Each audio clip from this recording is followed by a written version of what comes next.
Welcome to Eviliv3, the live media commentary of the show that answers the question, can you give mouth to mouth while actively vomiting? Subscribe to the channel because today we are reviewing Send Help! Okay, this is a Sam Raimi film that is just coming in swinging with classic Sam Raimi nonsense. So the logline for this is: an employee and her insufferable boss become stranded on a deserted island, the only survivors of a plane crash. Here, they must overcome past grievances and work together to survive. Will they make it out alive? And that sounds like it's, oh, well, they end up liking each other and finding mutual respect, and then they work together to get off the island. No, that is not what happens. And this is a full spoiler review. So if you don't want to know the spoiler details, get the heck out of here. I almost said a naughty word. All right, this is directed by Sam Raimi, written by Damian Shannon and Mark Swift. Cinematography was by Bill Pope, and I mentioned that because it is beautiful and it's really fun to watch. And it does give you that survivor vibe of stranded on an island and having to find a way of surviving. The budget for this was $40 million. Not a lot, and it comes off on the screen. There's a lot of practical effects, but in typical Raimi fashion, when there's digital effects, they're obvious. And I don't understand why they do that.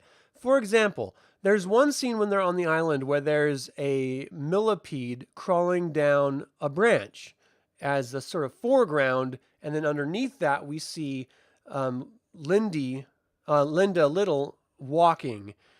There, can't you get like someone with a bug wrangler, go to the pet store, get a centipede, have it crawl down? You have to do digital?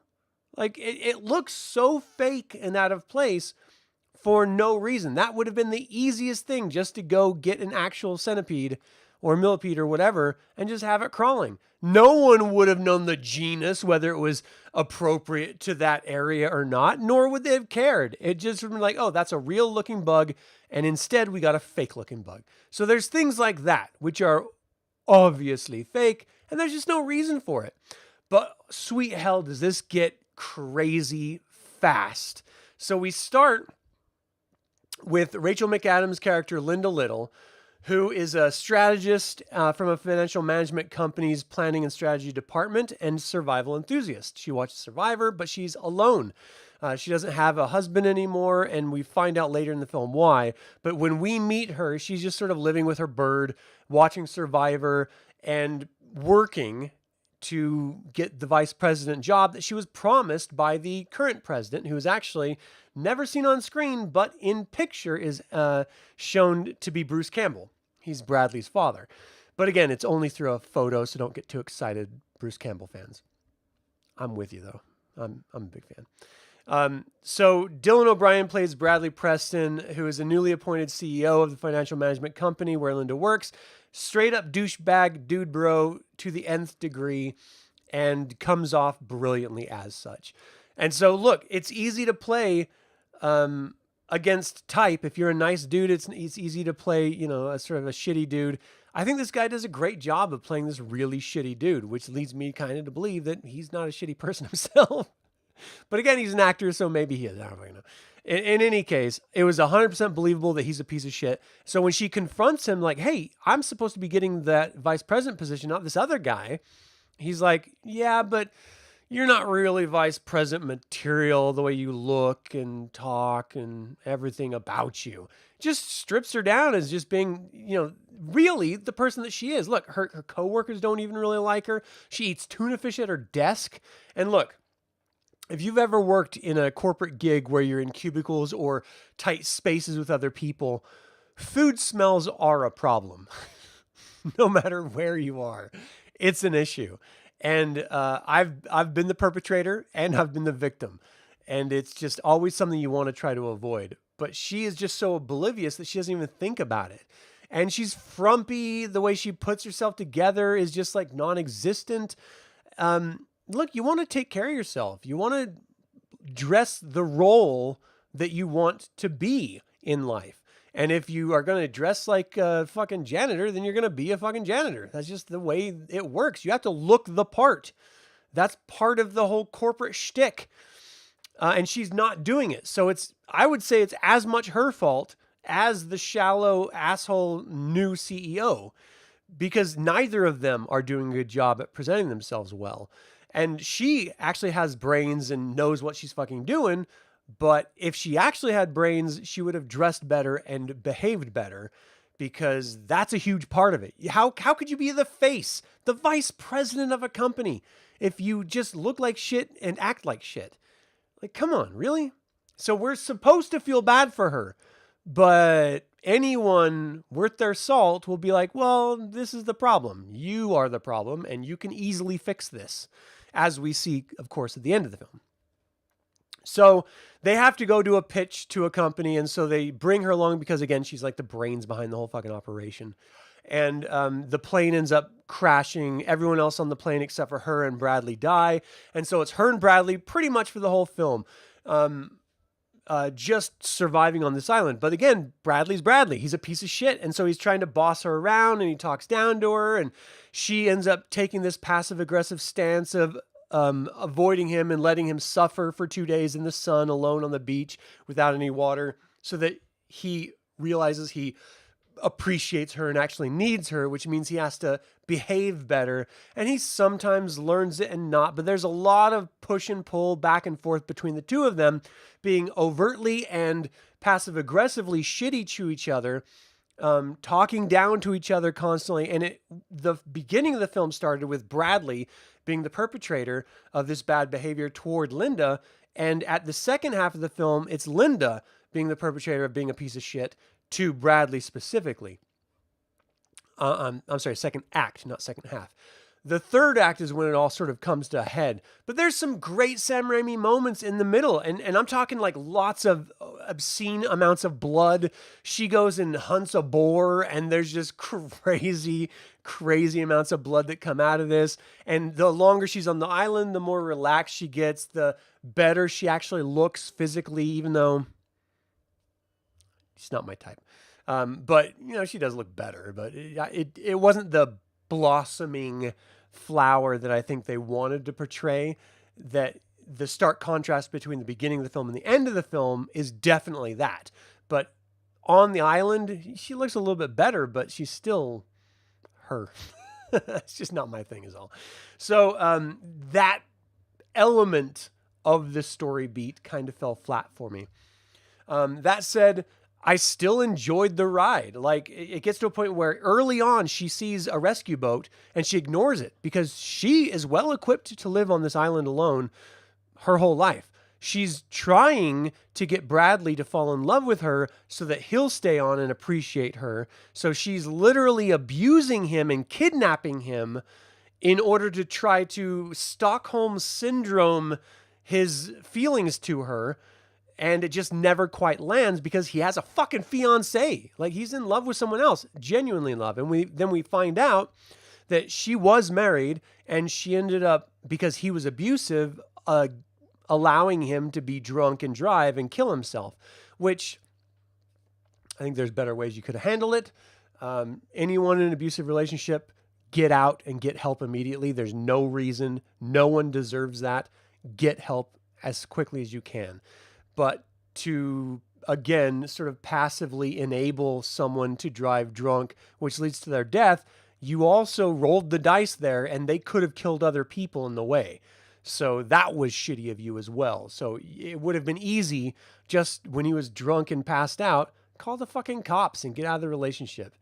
And I know that's easier said than done when you're not in the relationship and they're the ones having to deal with it. But still, the only way to get out is to get help and get out. So we find out that she's not such a good person. And then she starts to exhibit this behavior. So she has not only kidnapped him at this point and been completely sort of passive aggressive toward him and belittling him and emasculating him in every possible way. So that now we see, she is kind of shitty, but she's not like a bad guy. She's just shitty. So she's kind of like him at this point.